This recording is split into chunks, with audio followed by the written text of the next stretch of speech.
Tonight, convicted sex offender Alan Moran's going back to jail, and 2 other men are charged with bribery connected to Moran's legal battles. Moran's the former Diamondhead city councilman who was convicted for solicitation of a child back in February, and since then he's been on probation, but he's now serving 6 months in jail. Noah Noble has been following this story, joins us to sort out the details. Well, Moran landed back in court after Waveland police arrested him on a stalking charge December 9th. Monday, 2 Hancock County men were arrested and charged with trying to bribe the man who filed those stalking charges. An investigator today revealed new details about how this all unfolded. In a faded black and white jumpsuit, Alan Moran walked into circuit court in Gulfport. His attorney, Donald Rafferty, petitioned Judge Christopher Schmidt to hold off on this hearing until after the stalking case is settled, but that request was denied. Waveland's chief investigator, Eddie Hersey, testified before the court.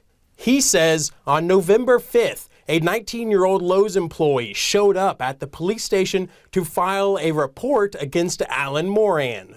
According to his statement, Moran showed up to the store and chatted with him around 3 p.m. and eventually asked him if he ever thought about having sex with the women he works with for money. The teen told detectives that made him uncomfortable.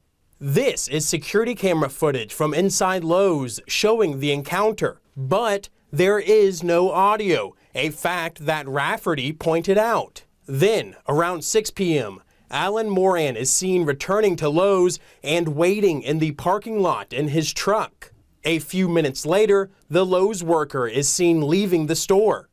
Moran starts his truck, then drives up to him.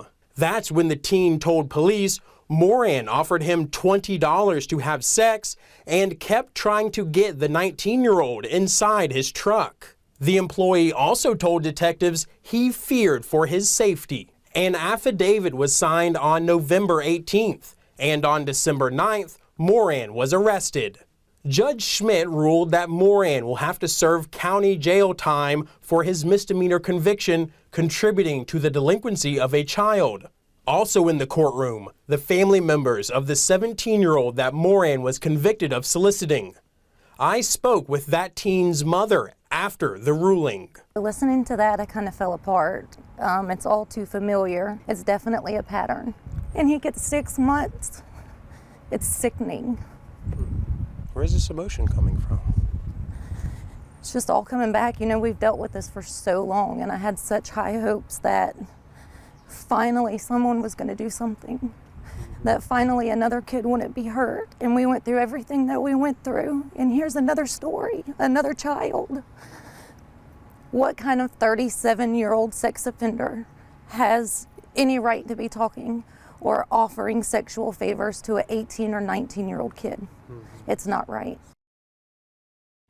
Now let's go back to the bribery case. Waveland police arrested Jeremy Billings and Ian Schecksnyder last Friday on charges of bribing a witness. According to a police report, the two approached the Lowe's employee who accused Moran of stalking and offered him $20,000 to drop the charges. The teen told them he wasn't interested and he was going to the police. Jennifer.